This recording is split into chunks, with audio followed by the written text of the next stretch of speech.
The government shutdown is in day 24. Democrats blocked the vote to reopen the government for the 12th time yesterday, though cracks may be appearing in the Democrat unity. Senators Ossoff and Warnock of Georgia voted with Republicans to reopen the government, both sides still putting the blame on each other.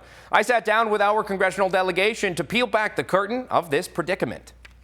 We've been hearing it for 23 days. Reckless Republican shutdown. Created by the Democrats. They shut the government down. The Democrat Party is literally holding the American people hostage. There's a lot of finger pointing going around on Capitol Hill. All the while, federal workers are missing another paycheck, SNAP benefits are about to run out, and healthcare costs for millions of Americans are about to skyrocket. It's Groundhog Day, and I'm just saying, and it's not entertaining. That's a great movie, but this is. The problem is, there's no end in sight. We're going to keep fighting till Republicans come to the table. Let's keep the government open while we have a budget negotiation. This is mainly because of the Affordable Care Act tax credits, which will affect 22 million Americans when they expire, says Senator Patty Murray, with an average increase of 21% in their health care premiums. The Republicans are saying if you just sign the clean CR, they'll talk about this. Oh my gosh. I'm going to answer that because I am really frustrated with that. Yeah. We have been telling Republicans since the last 6 months that these tax credits are going to expire, and we have asked them to come to the table and work with us. That was when government was open. Murray says when the big beautiful bill was being hashed out, Republicans voted down adding those extensions 3 times. Why would it be a bad thing to extend these health care exemptions for millions of Americans who rely on those things? Well, there's a lot of reforms we need to do in healthcare. It needs to be part of that broader decision. The Democrats decided it should expire now.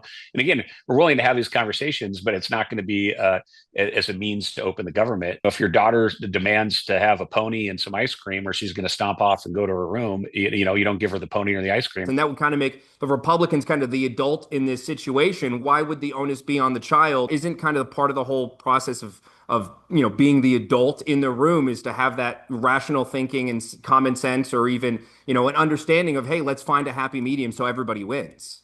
Well, because at the end of the day, we have to be about what's good policy, and we need fiscally sustainable policy that does provide good health care. How can they reasonably believe that the Republicans will hold up their end of the deal of saying, OK, you sign this, we'll talk about this? What's really driving this shutdown is the Democrats feel like they have poor leadership.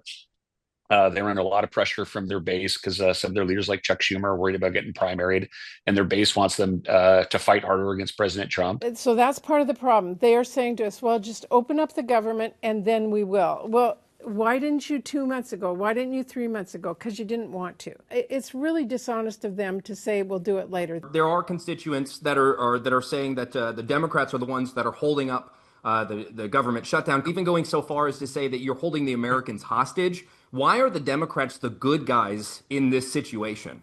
What we have been very clear about is that we want the government to be open, and we want to fix this tax credit issue. I'm stunned. I've been in Congress a long time, and this is the first time Republicans have even refused to work with us. We're just saying, let's keep the status quo so that farmers can get the help, people aren't missing their food payments, and the military is getting paid, and planes don't fall out of the sky. So that's where we are. Another Groundhog Day in the Senate with no progress on reopening the government. 23 days into the second longest shutdown in U.S. history.